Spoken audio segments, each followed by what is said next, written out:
بسم الله الرحمن الرحيم الحمد لله الذي خلق الإنسان من علق. الحمد لله الذي وعدنا لنكون من عباد الله المهديين. الحمد لله الذي أنزل القرآن وفيه شفاء وهدى للعالمين. ثم الصلاة والسلام على رسول الله نبينا ومولانا محمد وعلى آله وصحبه ومن والاه وبعد. فيا عباد الله أوصي نفسي وإياكم بتقوى الله فقد فاز المتقون فلا تموتن إلا وأنتم مسلمون. فقال تعالى يا أيها الذين آمنوا اتقوا الله حق تقاته ولا تموتن إلا وأنتم مسلمون. Saudara-saudariku, alhamdulillah kita masih diberikan kesempatan untuk beribadah dan mempelajari sebagian dari tuntunan syariat agama kita di masjid ini. Semoga seluruh niat kita diikhlaskan oleh Allah Subhanahu wa taala, karena seluruh ibadah akan bergantung kepada niatnya. Demikian Nabi Muhammad SAW menyampaikan pesan kepada kita dalam satu hadis yang diriwayatkan oleh sahabat mulia Umar bin Al-Khattab Abi Hassin radhiyallahu taala anhu, dan dinukil oleh Al-Imam Al-Bukhari dalam pembuka kitab sahihnya pada nomor hadis yang pertama dalam kitab Bad'ul Wahyi. Innamal a'malu binniyat wa innama likulli imri'in ma nawa. Sungguh seluruh aktivitas pekerjaan apalagi ibadah itu akan bergantung kepada niatnya. Ini setidaknya memiliki dua makna utama.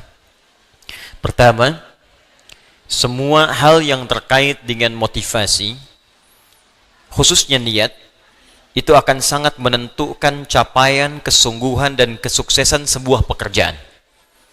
Jadi kalau niat kita sempurna dalam mengerjakan sesuatu, maka motivasi untuk mengerjakan pekerjaan itu pun akan maksimal dan sempurna. Anda niatnya sempurna untuk belajar, maka semua energi kita pun itu akan maksimal digunakan untuk belajar. Anda bekerja dengan niat yang tulus menyempurnakan pekerjaan, maka energi kita pun akan sempurna untuk memaksimalkan pekerjaan yang kita tunaikan. Dalam pendekatan ukhrawi atau akhiratnya, maka niat akan menentukan nilai pahala yang Allah berikan kepada kita terkait aktivitas yang kita tunaikan sebagai ibadah ataukah bukan. Jadi begitu kita kerjakan diniatkan karena Allah, maka berubah ia menjadi ibadah, dan disitulah kemudian memiliki nilai pahala. Tapi sebaliknya, sekalipun itu tanpa ibadah, bagian dari ibadah, tapi niatnya tidak ditujukan untuk kepentingan ibadah, maka dia tidak memiliki nilai pahala di hadapan Allah Subhanahu wa taala. Saya berikan contoh begini misal. Dia terlihat seperti ibadah, salat. Salat itu ibadah. Infak itu ibadah. Tapi ada orang yang bahkan dicela oleh Allah ketika salat, tidak dianggap ketika infak. Siapa mereka? Yaitu orang yang tidak meniatkan ibadahnya untuk ibadah. Fawailul lil musallin, celaka orang salat. Anda bayangkan, orang salat ada yang dinilai celaka, apalagi yang tidak salat. Tapi siapa yang salat dan celaka ini? Alladzina hum an salatihim sahun, yaitu orang yang lalai dalam salatnya. Lalai yang dimaksudkan apa? Apakah lalai ini lupa rakaat? Apakah lalai ini melambat-lambatkan salat? Ternyata definisi lalai yang pertama yang disebutkan di ayat ini, teruskan ayatnya, alladzina hum yuraun. Pertama yang lalai dalam niatnya. Lalai dalam niatnya. Seorang yang ibadah, motivasinya ingin dilihat Allah. Ini yang paling pertama dari niat. Ketika seorang ibadah, maka keinginannya dilihat oleh Allah. Itu yang disebut dengan ihsan namanya. Hadis Muslim nomor hadis yang ke-8. An ta'budallaha ka'annaka tara fa illam takun tarahu fa innahu yarak. Maka engkau menjadikan ibadahmu itu semua ingin dilihat oleh Allah. Walaupun engkau tak mampu melihatnya, maka engkau yakin kau diperhatikan oleh Allah Subhanahu wa taala.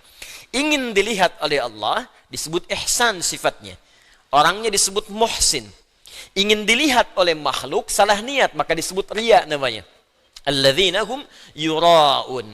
Maka terlihat seperti ibadah tapi disebut celaka oleh Allah Subhanahu wa taala karena gagalnya niat. Demikian infak.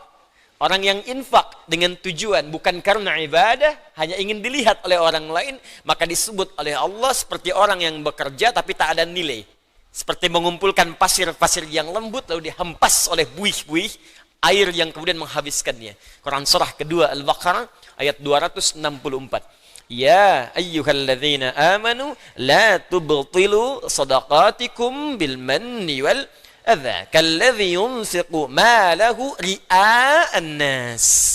Hei orang-orang yang beriman, jangan engkau gugurkan, batalkan. Jadi ada yang disebut oleh Allah batal amalnya. Salah niat, batal amal. Dikerjakan tapi tak punya nilai. Kayak orang kerja nggak punya gaji. Orang kerja tak dapat upah, orang ibadah tak dapat pahala, dan disebut oleh Allah batal amalnya. Seperti orang infak yang mengerjakan infaknya disertai dengan perbuatan yang merusak. Apa diantaranya? Orang infak yang riya ingin dilihat oleh orang lain. Demikian hal pertama yang kita kerjakan dalam setiap aktivitas, niatkan semua pekerjaan kita karena Allah Subhanahu wa taala, termasuk dalam mengikuti ta'lim yang kita hadirkan pada malam hari ini. Dengan niat yang ikhlas maka sempurna ilmu akan diberikan kepada kita. Dan dengan niat yang ikhlas karena Allah, tingkatkan takwa kepada Allah, maka akan dipermudah kita untuk menangkap dan mengamalkan pengetahuan yang kita pelajari. Itu yang dimaksudkan di intisari Quran surah kedua Al-Baqarah di akhir ayat 282. Wattaqullah wa yu'allimukumullah. Tingkatkan takwamu kepada Allah. Awal meningkatkan takwa kepada Allah memperbaiki niat. Ketika takwa ditingkatkan, wa yu'allimukumullah, maka Allah akan menambahkan padamu tambahan-tambahan pengetahuan. Semoga Allah memberikan kemudahan pada kita pada setiap apa yang kita pelajari. Kita memulai dengan mendoakan saudara-saudari kita, semoga yang sampai malam hari ini belum beriman kepada Allah dikuatkan jiwanya untuk bersyahadat sebelum ia wafat kembali kepada Allah Subhanahu wa taala. Semoga para pelaku maksiat pada malam hari ini disadarkan hatinya dan mau bertobat, dan semoga kita bersama mereka wafat dalam keadaan husnul khatimah insyaallah.